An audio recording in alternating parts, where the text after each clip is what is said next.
दोस्तों, आपका अपने YouTube चैनल मैथ बेस 21 पर हार्दिक स्वागत है। मैं राजवीर सिंह। आज मैं फिर आपके लिए औसत के बहुत ही महत्वपूर्ण क्वेश्चन लेकर आया हूं। तो देखिए, आपको करना क्या है, पहले 2 और 3 क्वेश्चन जो मैं दे रहा हूं, लेकिन लगेंगे जरूर छोटे, बहुत ही अच्छी महत्वपूर्ण ट्रिक है और इस टाइप के क्वेश्चन एग्जाम में भी पूछे गए हैं कई बार। तो देखिए, पहले क्वेश्चन की हम बात करते हैं। पहले क्वेश्चन में हमसे क्या कहा गया है कि 5 क्रमागत विषम संख्याओं, कैसी संख्याओं, विषम संख्याओं का औसत 13 है, तो ए का मान क्या होगा। ए का मान पूछा गया है। हमें करना क्या है, हमें करना ये है, अब ए का मान कैसे निकालेंगे, 5 संख्या लिख लेंगे, A B C D E. कितनी संख्याएं हो गई, 5 संख्याएं हो गई। कितनी संख्याएं, 5 संख्याएं। औसत का मतलब क्या होता है, बीच का, यानी कि मध्यमान। क्या होता है, मध्यमान, यानी कि सी का मान कितना है, 13 है। यानी कि 2 संख्या इधर, 2 संख्याएं इधर छोड़ दिया, औसत हमारा कितना है, 13 है। क्रमागत, क्रमागत का मतलब क्या होता है, क्रमागत का अर्थ होता है लगातार, मतलब समझिए। अब यहाँ पर बात करें, इधर आगे बढ़ेंगे तो बढ़ते हुए क्रम की बात हो रही है। यहाँ से अगर इधर पीछे हटेंगे तो घटते हुए क्रम की बात हो रही है। तो देखिए, इधर आना है, हमें ए का मान पूछा गया है, तो हम किधर जाएंगे, इधर जाएंगे। यानी कि 13 से पहले हमारी सम संख्या 11 है और 11 से पहले सम संख्या क्या है, 9 है, तो ए का मान कितना हो गया, 9, और 9 ही हमारा उत्तर हो जाता है। लेकिन अब इन 5 संख्याओं में से किसी का भी मान पूछ सकता है हमसे, चाहे ए का पूछ ले, चाहे बी का पूछ ले, चाहे सी का, चाहे डी का, चाहे आपसे ई का पूछ ले, तो कुछ घबराने की आवश्यकता नहीं है। देखिए, अब यहां से आगे बढ़ेंगे तो 13 के बाद कौन सी आएगी, 15 विषम संख्या। 15 के बाद कौन सी आएगी, 17। अगर हमसे ई का मान पूछता है तो हमारा उत्तर 17 हो जाएगा, और हमसे डी का मान पूछता है तो 15 हो जाएगा, हमसे बी का मान पूछता है तो 11 हो जाएगा। अधिकांश एग्जामों में ये देखा गया है कि मैंने जैसे आपसे कह देगा कि 5 संख्याओं का औसत इतना है, जैसे 13 कह दे, 17 कह दे, 18 कह दे, कुछ भी कह सकता है, विषम का हो चाहे सम का हो, किसी भी प्रकार की संख्याएं हो, बस जी आपको बस इतना याद रखना है, जो संख्याएं लिखेंगे उनका बीच का जो मान होगा वही हमारा औसत होगा। और उससे आगे बढ़ना है तो प्लस करते चलेंगे, और उससे पीछे हटेंगे तो माइनस करते हुए चलेंगे। बस इतना याद रखना है हमारे लिए। अगले क्वेश्चन पे आइए। देखिए, कितने धमाकेदार और कितने ही महत्वपूर्ण क्वेश्चन में लेकर आया हूं आपके लिए। दूसरा क्वेश्चन देखिए कितना अच्छा है, और अच्छा क्वेश्चन है। भारतीय क्रिकेट टीम के सभी खिलाड़ियों की औसत आयु 22 वर्ष है। कितनी है, 22 वर्ष है। तो 7 वर्ष बाद सभी की औसत आयु क्या होगी। सभी की बात हो रही है, सभी क्रिकेट खिलाड़ी कितने होते हैं, भारतीय क्रिकेट टीम के, किसी भी टीम की बात की जाए उसमें कितने खिलाड़ी होते हैं, 11। उनका औसत कितना है, 22। अब उसने एक बात कह दी सवाल में, 7 वर्ष बाद, कितने वर्ष बाद, 7 वर्ष बाद सभी की औसत आयु, कितने की, सभी की, किसी एक की बात नहीं की जा रही है, सभी की बात की जा रही है। इसका मतलब यह हुआ प्रत्येक की आयु में 7 वर्ष बढ़ेंगे। यानी प्रत्येक, आज जैसे मान लो 10 वर्ष का है कोई, तो कल 15 वर्ष का हो जाएगा। अगर आज 25 वर्ष का है तो 7 वर्ष बाद अगर बात की जा रही है, आज 25 का है तो 7 वर्ष बाद 32 का हो जाएगा। इसका मतलब यह है कि प्रत्येक में क्या होगा, प्रत्येक की आयु में 7 वर्ष की वृद्धि होगी, यानी 7 वर्ष प्रत्येक की आयु बढ़ जाएगी। तो हम क्या करेंगे, डायरेक्ट औसत में ही 7 को जोड़ देंगे और कितना हो जाएगा, 22 और 7 29। बस जी, ये आपका पूरी टीम के खिलाड़ियों की औसत आयु 29 हो गई। ये आपका उत्तर हो गया। देखिए, एक बहुत छोटा सा क्वेश्चन है, लेकिन बहुत इंपोर्टेंट क्वेश्चन है। इस टाइप से भी कभी कभी छोटे एग्जामों में, बड़े एग्जामों की तो बात नहीं कर रहा हूं कि बड़े एग्जामों में इस टाइप का क्वेश्चन पूछा जाएगा, लेकिन हाँ, छोटे एग्जामों में इस टाइप का क्वेश्चन पूछ लिया जाता है। और मैं बता दूं आपके लिए, परीक्षाओं में अधिकांश 50% क्वेश्चन वही आते हैं जो क्वेश्चन आपके लिए पेन चलाने की भी आवश्यकता नहीं होती है, लेकिन फिर भी वो विद्यार्थी रह जाते हैं जिनका बेस कमजोर होता है। और सबसे पहला काम हमारा क्या होगा, बेस को मजबूत करना है।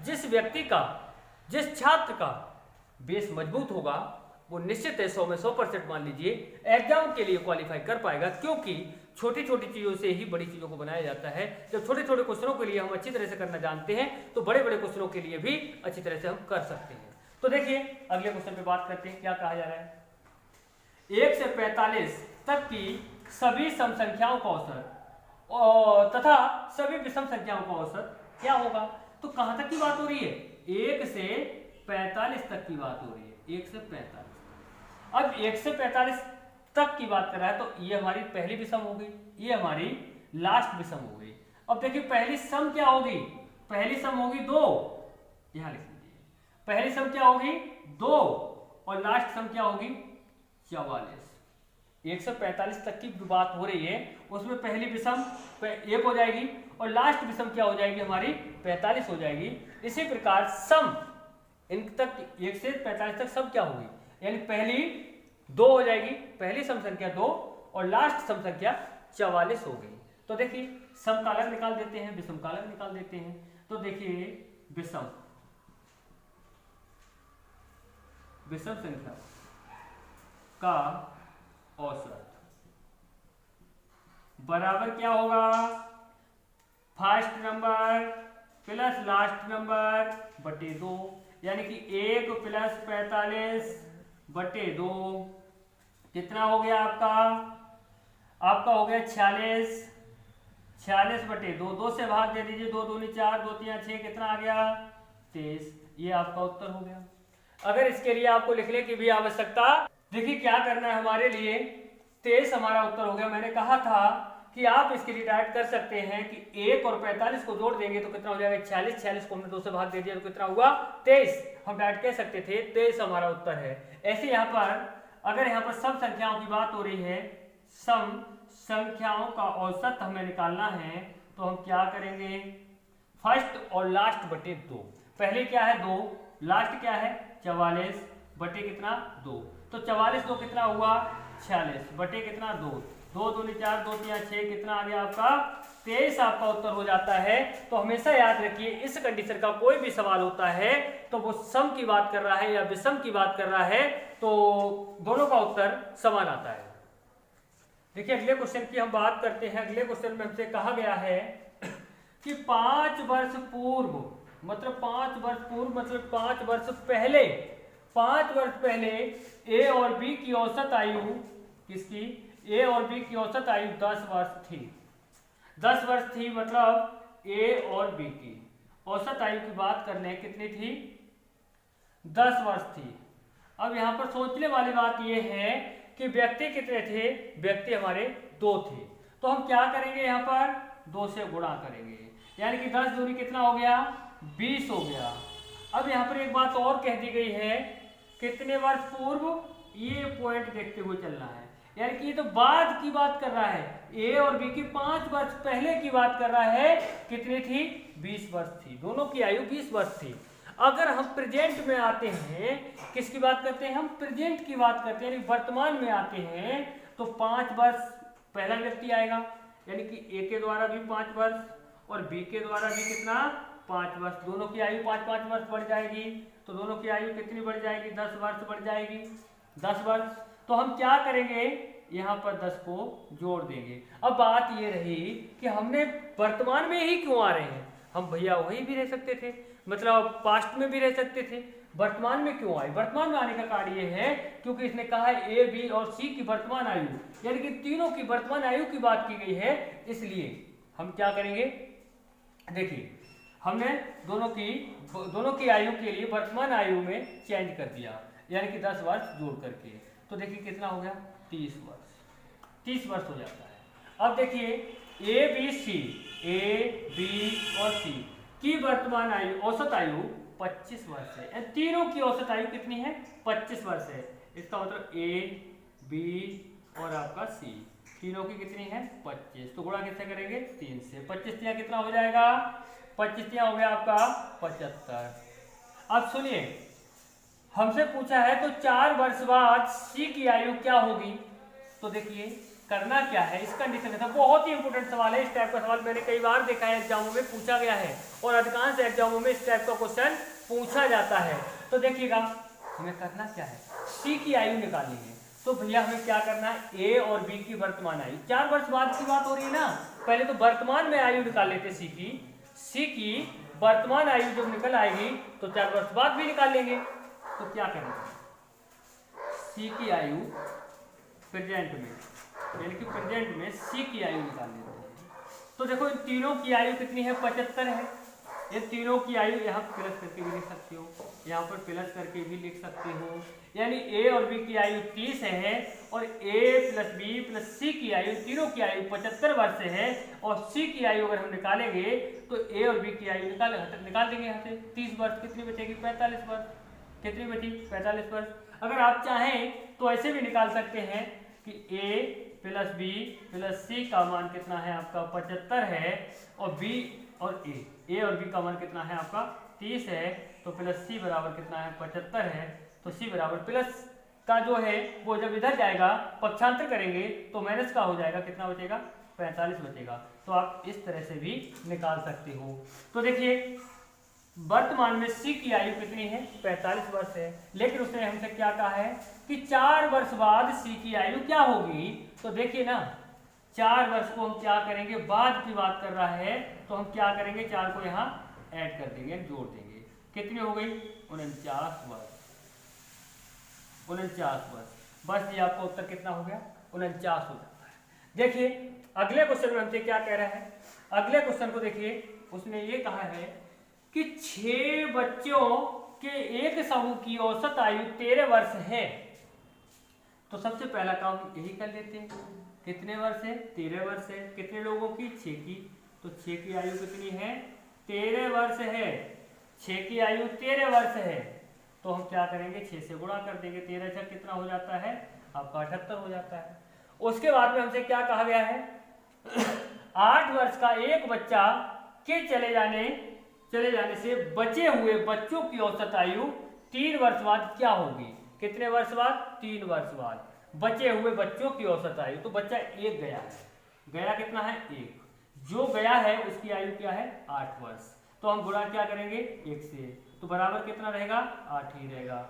बच्चे 6 थे, बच्चा 1 चला जाता है, कितना बचता है 5 बच्चे बच जाते हैं, और जो गया है उसकी आयु 8 वर्ष है, उसे हम निकाल देंगे टोटल में से, तो कितना बचेगा 70 वर्ष। अब सोचने वाली बात यह है कि 5 बच्चों की जो आयु है, 5 बच्चों की आयु का जो योग है वो 70 वर्ष है, लेकिन हमसे कहा क्या गया है बचे हुए बच्चों की औसत आयु 3 वर्ष बाद क्या होगी। इस समय अगर वर्तमान में बात करें तो 5 बच्चों जो बचे हुए थे 5 बच्चे, उनकी जो आयु है, आयु का योग है वो 70 वर्ष है। तो सोचने वाली बात यह है कि एक बच्चे की आयु 3 वर्ष बढ़ेगी, 3 वर्ष बाद की बात की जा रही है, तो पहले एक बच्चे की आयु कितनी बढ़ेगी 3 वर्ष बढ़ेगी।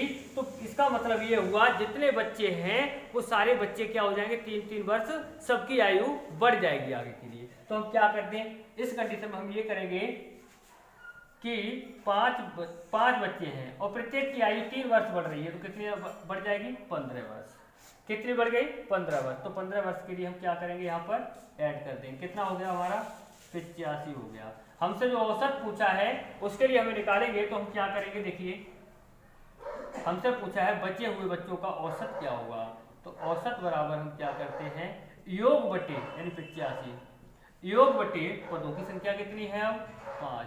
तो देखिए 5 एकड़ 5, 3 बचा 35, 5 सत्ते 35, आप कह सकते हैं 17 वर्ष है, यानी कि 3 वर्ष बाद जो शेष बच्चे बचे हुए थे उनकी औसत आयु 17 वर्ष है। अगले क्वेश्चन की हम बात करते हैं, आइए अगले क्वेश्चन पर बात करते हैं। अगले क्वेश्चन में क्या कह रहा है, शादी के समय एक व्यक्ति और उसकी पत्नी की औसत आयु 23 वर्ष थी। 5 वर्ष बाद उनका 1 वर्षीय पुत्र था। परिवार की औसत आयु क्या होगी। तो सोचिए यहाँ पर क्या करना है, व्यक्ति कितने हैं, व्यक्ति 2 हैं और दोनों की औसत आयु कितनी है 23 वर्ष है। हम क्या करेंगे दोनों की आयु का योग निकालेंगे, कितना हो जाएगा यहाँ पर 46 वर्ष, कितना हो जाएगा 46 वर्ष। अब हमसे क्या कहा गया है 5 वर्ष बाद उनका 1 वर्षीय पुत्र था। कितने वर्ष बाद? 5 वर्ष बाद। तो सबसे पहली बात यह है 5 वर्ष बाद में दोनों की आयु बढ़ी 5-5 वर्ष, यानी कि हम कह सकते हैं 5 वर्ष बाद, 5 वर्ष बाद दोनों की आयु कितनी बढ़ गई?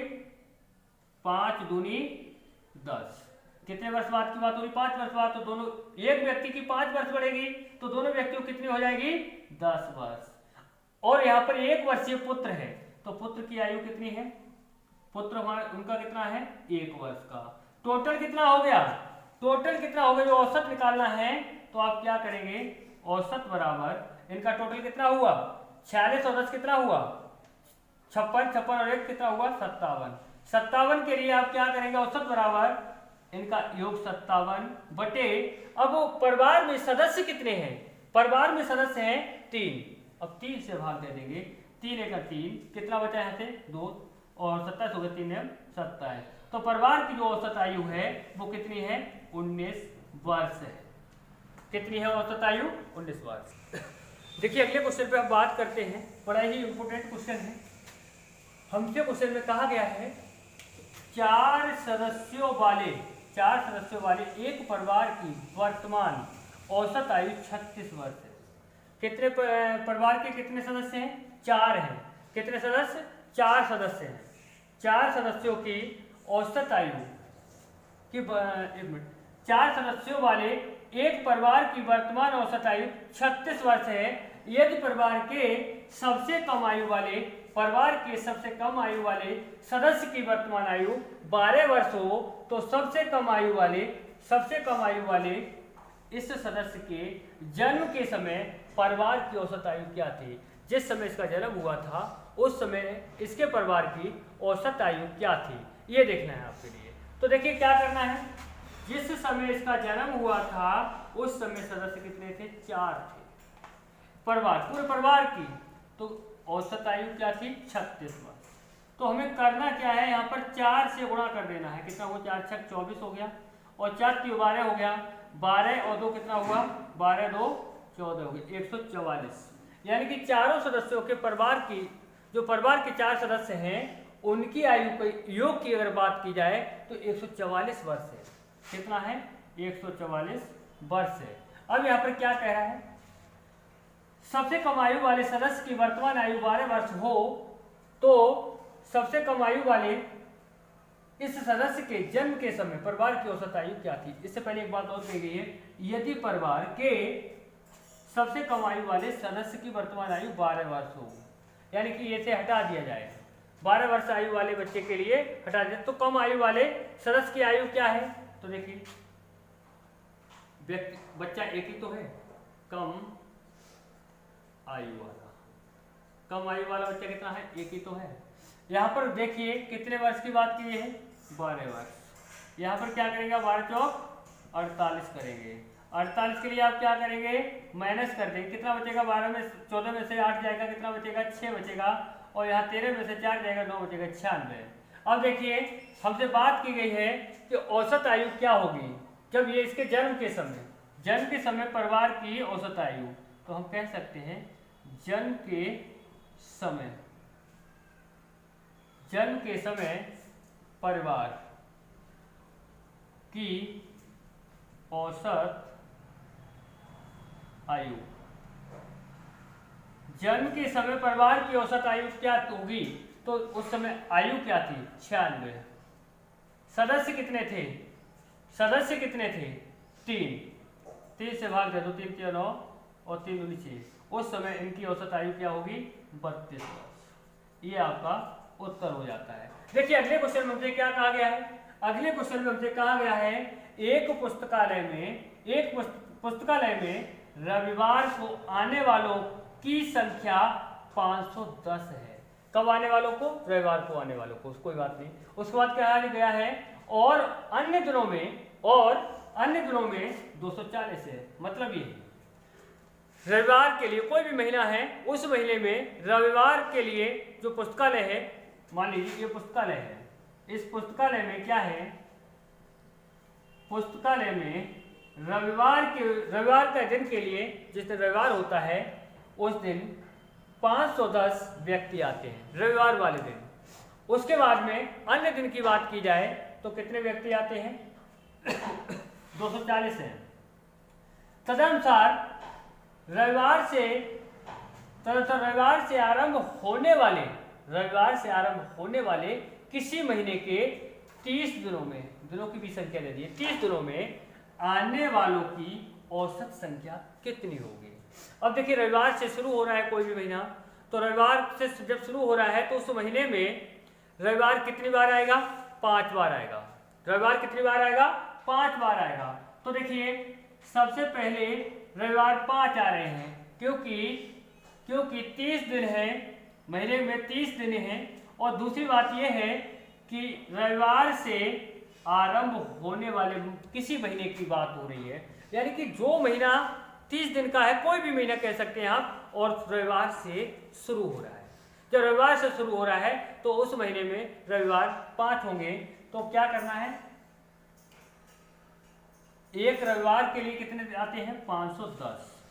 एक रविवार को 510 आते हैं। तो मैं बात कर दूं 5 रविवार को कितने आएंगे, तो गुणा कर दीजिए 5 0, 5 एकम 5 और 5 25, 25 कितना आएंगे? 2550 आएंगे। उसके बाद बात ये है दिन कितने हैं? 30 दिन है। टोटल दिनों की संख्या 30 है, उसमें से 5 दिन में इतने आते हैं। शेष दिन कितने बचे? शेष दिन बचे हमारे 25।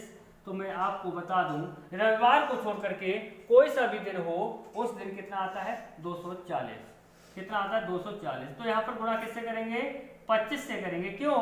क्योंकि हमें देखना है कि 25 दिन में कितने आएंगे, 25 दिन में कितने आएंगे। तो गुणा कर दीजिए 25 0 और 25 चौक 100 और 25 दूनी 50, 50 और 10 कितना हुआ? 60, यानी कि 6000। हमसे पूछा है 30 दिन में आने वालों की औसत संख्या होगी। तो देखिए क्या करना है, ये नया औसत मतलब औसत बराबर, नया नहीं, औसत निकालना है।